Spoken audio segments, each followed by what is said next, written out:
Bom dia, pessoal. Tudo bem com vocês? Como que vão as coisas? Último dia aí de aula antes de nós entrarmos em férias a partir de amanhã. E vamos para a nossa penúltima aula, aula 9 e 10, tá? Da frente B. Vai falar um pouco sobre quantidade de calor sensível, tá bom? A aula 11 e 12 eu vou deixar para passar quando voltar às aulas. É uma aula um pouco mais complexa de se ensinar aqui por meio desse recurso, mas também nem nada muito difícil. Vamos falar hoje de quantidade de calor sensível. Só retomando e relembrando com vocês que calor é energia térmica em trânsito, tá? Lembro também que o calor sempre flui de um corpo de maior temperatura para um corpo de menor temperatura.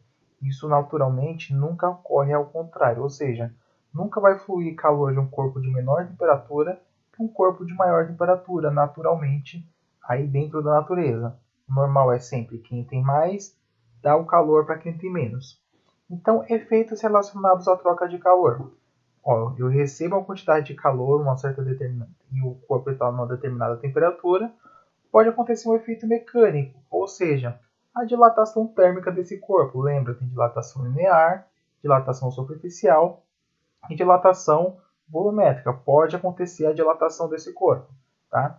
Pode acontecer apenas um efeito térmico, ou seja, alteração na temperatura. Só mudar o estado, por exemplo, uma barra de gelo. Se eu pego a barra de gelo lá e começo a dar calor, ceder calor para essa barra de gelo, vai acontecer o quê? Uma mudança de estado, uma fusão do estado sólido vai para o estado líquido. Então, pessoal, capacidade térmica de um corpo. A capacidade térmica de um corpo é a razão entre a quantidade de calor, que a gente pode medir tanto em calorias quanto em joules, sobre a variação da temperatura, delta-θ. Essa capacidade térmica de corpo, né, de capacidade térmica do corpo, tem que tomar cuidado, porque quando a gente fala capacidade, parece que o corpo só tem um certo limite de capacidade de receber calor. E não é isso que acontece, tá, pessoal? Isso não acontece naturalmente. Então, a capacidade térmica de um corpo ela depende diretamente da massa do corpo e da substância que compõe o corpo. Todo material tem uma capacidade térmica específica. Por exemplo, quando o marceneiro está lá com esmeril, né? Está lá esmeriando com esmeril no portão. Aí quando ele está com aquele esmeril, sai aquelas fagulhas de fogo, não sei se vocês já viram. Aí aquela fagulha de fogo pega lá toca na pele do marceneiro. E ele não se queima. Por que ele não se queima? Porque a capacidade térmica daquele corpo é muito pequena. Por quê? A massa é muito pequena. Aquelas fagulhas não causam nenhum dano na pele aí do marceneiro, tá?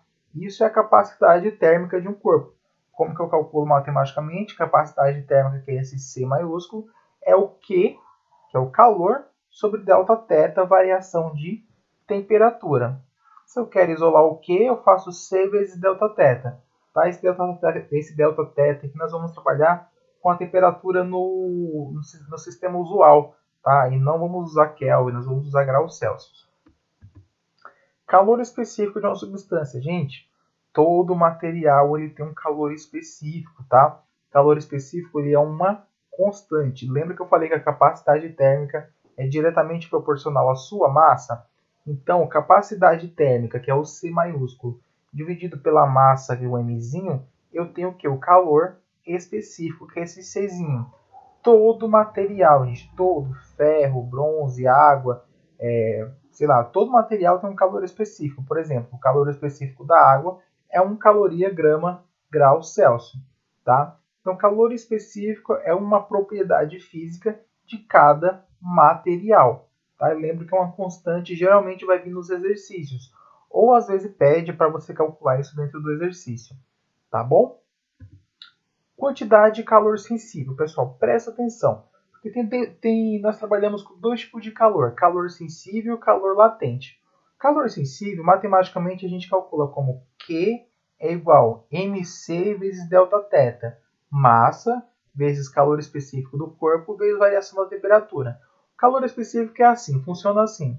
Imagina que eu tenho uma barra de gelo a menos 20 graus Celsius e eu começo a ceder calor, fornecer calor para essa barra. Então eu forneço calor aí de menos 20 vai para menos 15, aí vai para menos 10, vai para menos 5.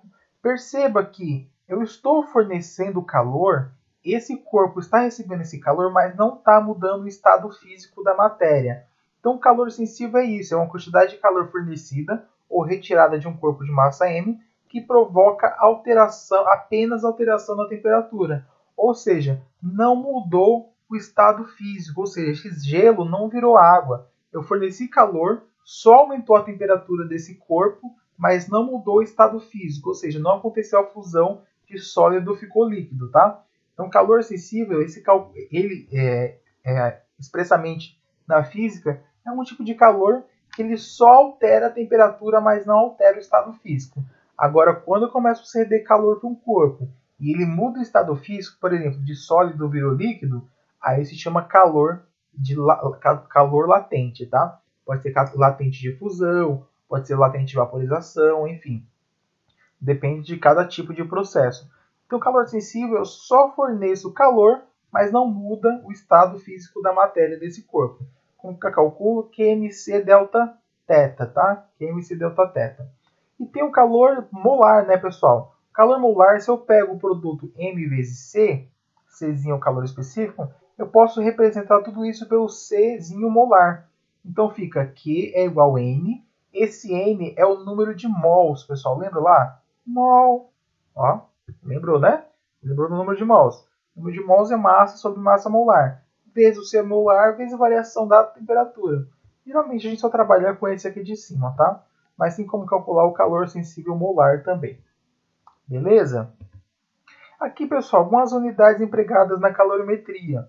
Então, aqui no sistema internacional, por exemplo, quantidade de calor, que é o Q. A gente utiliza joule, do usual a gente utiliza caloria. Massa, quilograma, usual grama. Variação de temperatura, a gente sabe que no SI é Kelvin, no usual a gente usa Celsius. Capacidade térmica, joule por Kelvin. No usual, caloria, graus Celsius. Calor específico e calor específico molar. Então, pessoal, geralmente a gente vai trabalhar aqui com esse lado direito da tabela, tá? Com o usual. Tá? Definição de caloria, pessoal. Caloria é a quantidade de calor que deve se fornecer ou retirar de 1 grama de água sobre pressão normal para alterar em 1 grau Celsius. Ou seja, pessoal, eu vou alterar em 1 grau Celsius 1 grama de água. Então, eu vou mexer na temperatura, ou seja, variar 1 grau Celsius de 1 grama de água. Isso é a definição de caloria. Então, caloria é a quantidade de calor que deve fornecer ou retirar a 1 grama de água pura, pessoal. Não é essa água da torneira, por exemplo, ela não é pura, tá? A água pura tem uma densidade específica, tem todas as características físico-químicas específicas, tá? Então, pessoal, se eu vario 1 grau Celsius nesse 1 grama de água, isso é a definição de caloria. Lembrando que 1 caloria vale 4,2, tá? Delta θ, 1 grau Celsius equivale a 1 Kelvin, 1 quilo é 10 a terceira gramas, tá? Então, ó, calor específico, como se calcula? É 1 caloria, graus Celsius, ou 4,2, 10 a terceira joule, quilograma Kelvin. Beleza? Interpretação de sinais, pessoal. Quando o corpo recebe energia na forma de calor, a quantidade de calor vai ser maior que zero. Quando o corpo perde energia na forma de calor, a quantidade de calor aí vai dar um número negativo menor que zero. Beleza, pessoal? Ficou alguma dúvida? Olha só, ficou com dúvida, para o vídeo, volta novamente e revê a explicação, tá bom? Então, próximo vídeo eu vou postar com os exercícios. É isso aí, até mais, tchau, tchau!